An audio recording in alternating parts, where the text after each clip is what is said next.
Hey guys, John Haddock here from Think About Comics, joined by your boy Bethea. Today we're going to be talking about X-Men 10 of Swords, Stasis, Yes. 1.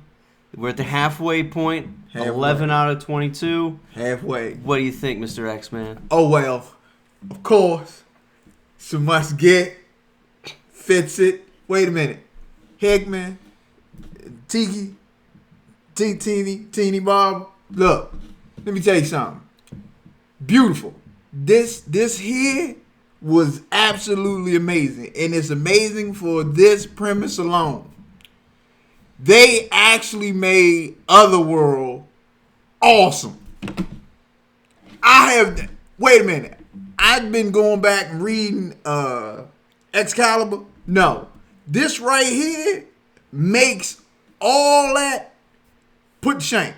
This right here is world building at the greatest level. I am totally impressed by this. I am blown away. Let me tell you something. The writing here was wonderful. The world building was wonderful. The white pages now have come to life because we've now seen these other domains in Otherworld. You got all 10 swordsmen here on both sides. And I'm telling you, when Apocalypse saw his wife,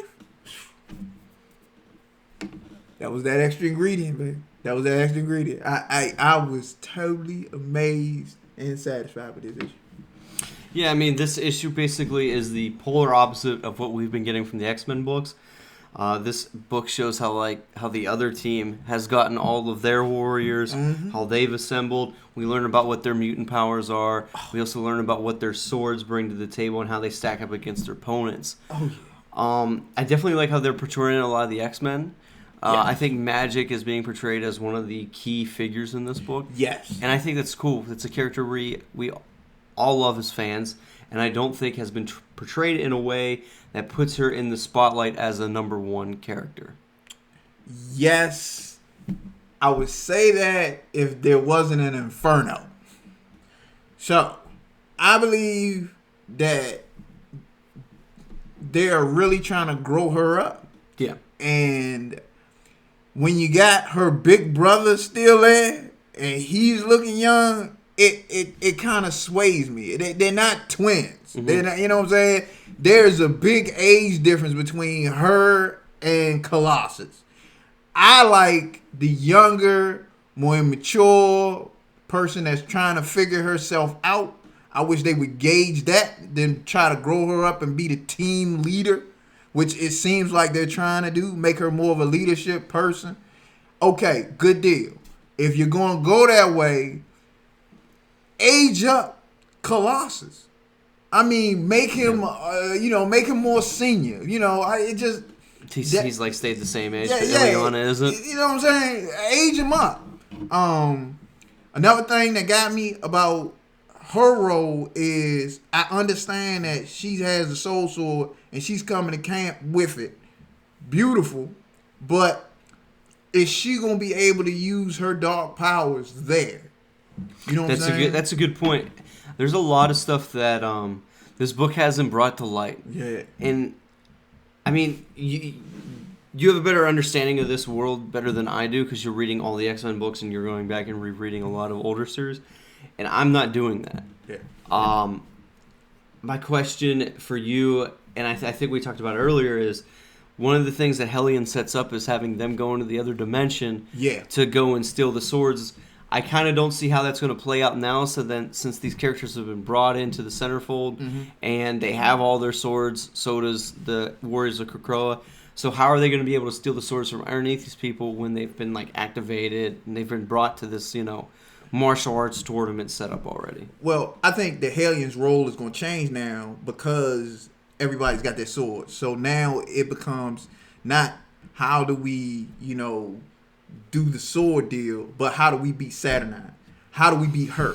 Go in and the op now is, if we can beat her and disable her, then we can set everything else into play. Yeah. And I believe that's the Hellions' role, what that's going to be. Yeah, I mean, that was really cool. Apocalypse bringing back, he sees his wife who he's going to be fighting again. Yeah. I like the cards. They kind of give you some hints. Oh, yeah. I think, they're not gonna kill Wolverine off. I think that if characters lose, if they die, even I think Krakoa's gonna win. Yes. If those X-Men do lose and they do die, I think they'll be able to be brought back when Krakoa comes over and meets the other side of itself together and they become one again. So I definitely think that's going to happen.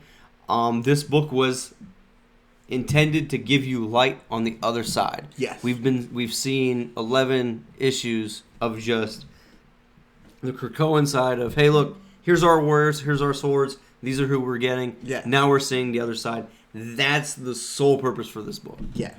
Period. And you know what I think also is the key here is did this happen during one of the lives of Moira McTaggart when Apocalypse won? Did he go back and get them? Is this why the Apocalypse War, how she came out and they lived like 1,000 more years? Is this one of the reasons why? That is a good question. They definitely going to explain it. I mean, we still have 11 issues to go to finish the storyline, but they're definitely going to have to cover it and touch on it at some point. Hey, man, this is great. But X-Men Stasis 1, guys, great book. Tennosaurus has been a surprising hit with us.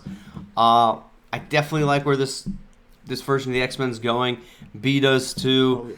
Awesome read, guys. If you haven't been reading it, definitely this is one you want to check out.